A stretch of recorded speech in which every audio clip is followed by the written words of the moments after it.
Madfather indeed has a very twisted story. A story about unfaithfulness, obsession, sinister desires, manipulation, and much more. Hi folks, I'm R, your narrator. This video will contain spoilers about the game. With that said, let's begin.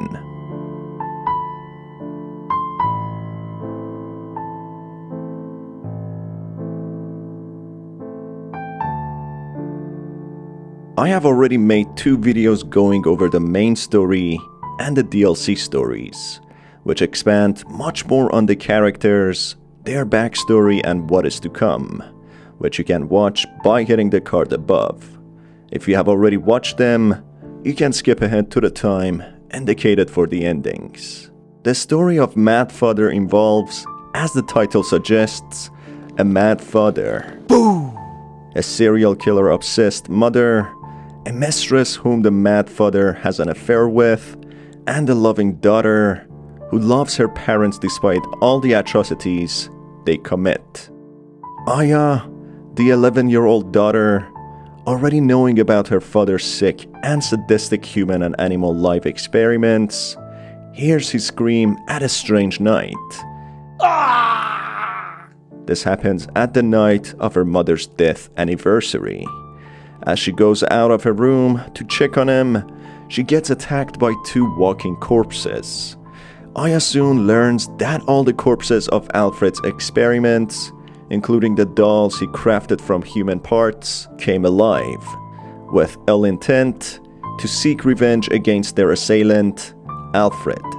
It turns out all of them came to life after the ghost of Aya's mother, Monica, casted a curse against Alfred, as she couldn't bear the sight and knowledge of him cheating with Maria, his mistress.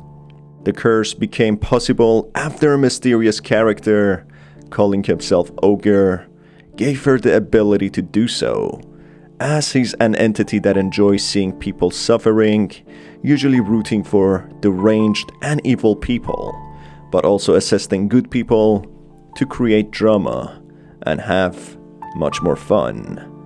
Aya then meets a boy called Robin, or also known as Dio, a former test subject of Alfred who survived, who tries to help her as Monica saved his life and asked him to save her. Aya soon learns about the night her mother was killed. She was murdered by her father, as she tried to interfere with him planning to kill Aya and turn her into a doll. At first, Aya empathizes with the mother, but soon it becomes clear that the mother was a descendant of a scientist who performed life experiments in efforts to find a solution to eternal beauty. Monica, obsessed with serial killers, writes multiple letters to homicidal inmates, finally meeting Alfred, a sociopathic murderer whom Monica marries and invites to her mansion to continue her grandfather's research and commit his ruthless murders, which Monica enjoys and finds thrilling. Monica in fact hoped that Aya one day grows up to become like Alfred, a cruel serial killer, but when Alfred learns that Aya inherits murderous intents and characteristics, he tries to put an end to it and in his own twisted way save her from the pain of living a life of being a murderer, so she can keep on being innocent and pure. Alfred then chases after Aya to finish the job, but Maria and Dio come to her aid and kill the father. Wow. As expected, Aya grows up to become a doctor, who opens a clinic under the name Drivis, allowing free visits and checkups, where in fact, she kills her patients with chronic illnesses. In her own twisted mind, she believes that she helps them, as she takes the suffering away and applies anesthetics so they don't suffer in pain, just like the subjects of her fathers. In a final sentence, she mentions that she promised and she never forgets, which might be a mix of both promises she made to her mother to always support her father's work, and to Dio not to forget the suffering of the victims in Alfred's mansion.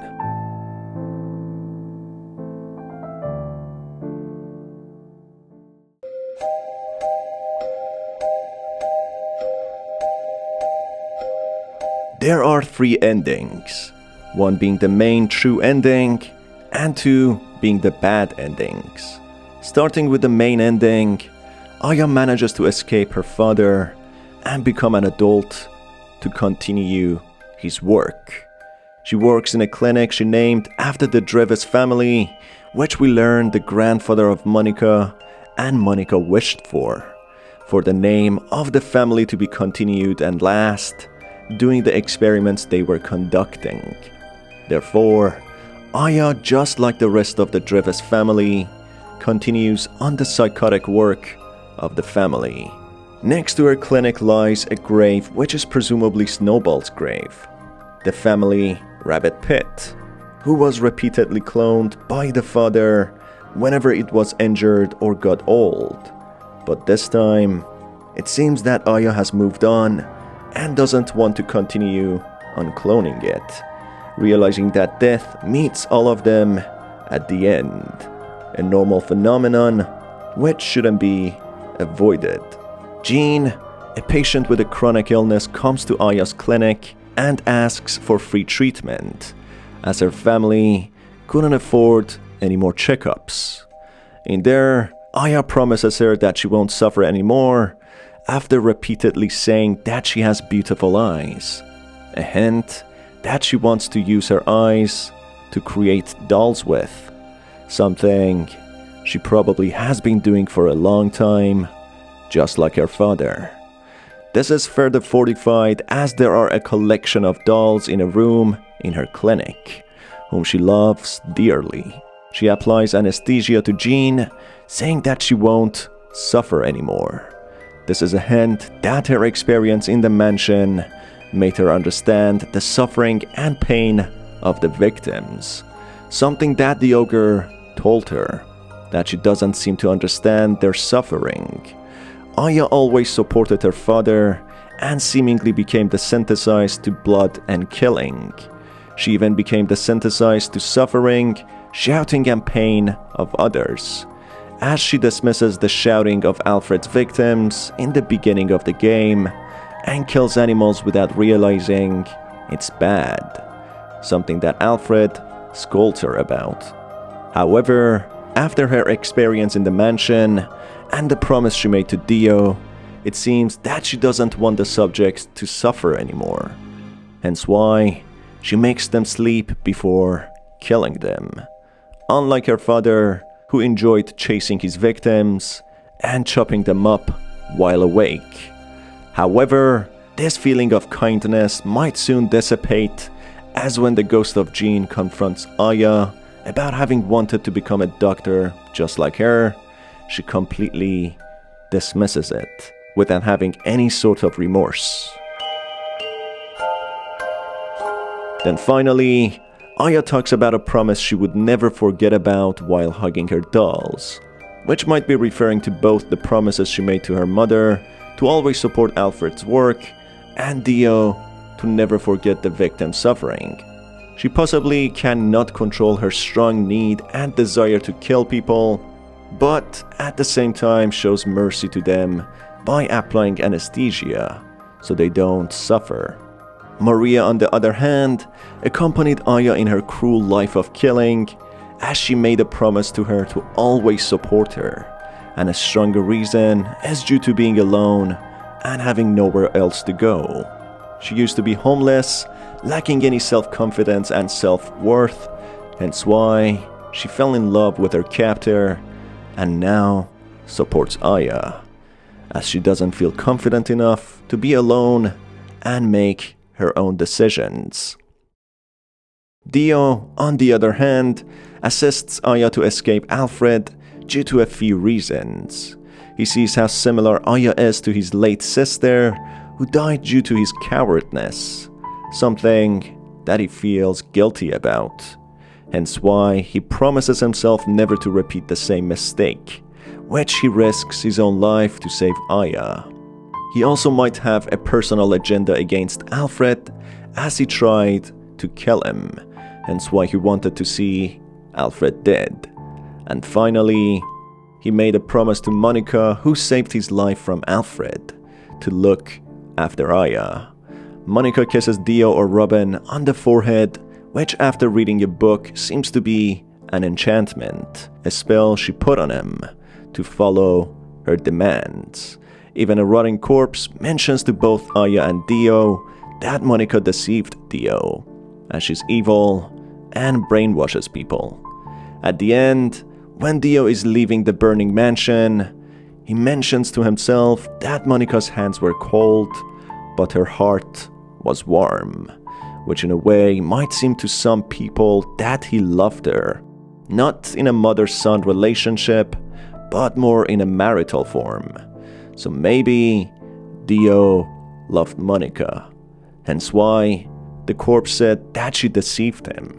Dio, lying to Maria and Aya that he's a corpse, tells them to go away as the curse is wearing off, and soon he'll sleep forever, letting them go without him. He gets confronted by Aya's favorite doll, who tells him what he would do if he learns that Aya continues Alfred's work in the future, to which he responds that he would try and stop her, which suggests that maybe he will at some point meet Aya and learn about her sick habits, and in a dramatic tale, kills her. But it's something that we can't tell for sure until a sequel comes out. In a post-credit scene, Alfred can be seen alongside the ogre, creating an adult clone of Aya. The ogre says that one day, she will see the human world, maybe even with Alfred coming as well. This hints towards the game called Misao, where in fact, in the modern time, this clone alongside Alfred and the ogre have a role, which is possibly several decades ahead of the events that happened in Mad Father. Keep this in mind, as I will make subsequent videos about Misao. In Bad Ending 1, when Aya goes into a surreal world, seeing her mother and father, she has the choice to stop Monica from taking Alfred, or let her take Alfred to the afterlife. If she lets Monica take Alfred, the first bad ending starts. When Aya meets Maria back in the real world, she informs her that the doctor is gone for good, which deeply shocks Maria. In the chapel, while holding the father's memorial, Aya mentions that this is for the best, as no one will ever get hurt by the father's experiments anymore. Aya offers Maria to stay in the mansion when she knocks her out and straps her in Alfred's operating room, getting ready to operate on her. Maria mentions that she will continue the future he saw for Aya, meaning that she will kill her and turn her into a doll, saying that she loves the doctor. It's not clear whether Maria will continue experimenting on human subjects as well or not, or if it was a one-off operation on Aya to perform his last wish. According to a line that she will take everything from then on, it might suggest that she will continue Alfred's experiments. It could also mean that she only meant taking everything on for turning Aya into a doll. But based on how Maria treated a victim and cared enough to save his life, it's possible she won't continue his work. But let me know what are your thoughts in the comment section below. I'd love to go over them. In Bad Ending 2, if Aya decides not to help Maria up, she will end up dead in the chapel by Alfred, as Maria is not there anymore to assist her and throw knives at Alfred. Skipping some time forward, Alfred places a life-size doll of Aya in the middle of the doll room, dressed in perfection, kept pure and innocent not to commit any horrendous acts like her father. Alfred then kisses Aya on the forehead and turns off the lights, wishing her a good night. This ending suggests that the father finally fulfills his wish to keep Aya from getting dirtied and not become like him, as he realizes how much pain she would have to endure if she was to become like him, not having any control, stopping themselves from killing people.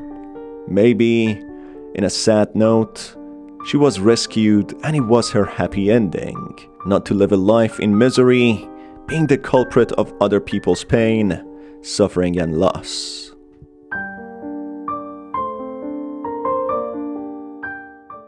That's about it for this video, folks. I'm now working on Misao, a game created by the same devs behind Madfather, with the clone Aya, Ogre and Alfred having a comeback, which gives room for some theories regarding the universe of the two games, which might be shared. If you enjoyed this video, stay tuned by hitting the subscribe button and the notification bell not to miss out on Misao videos and other horror related content. It's been your host Star.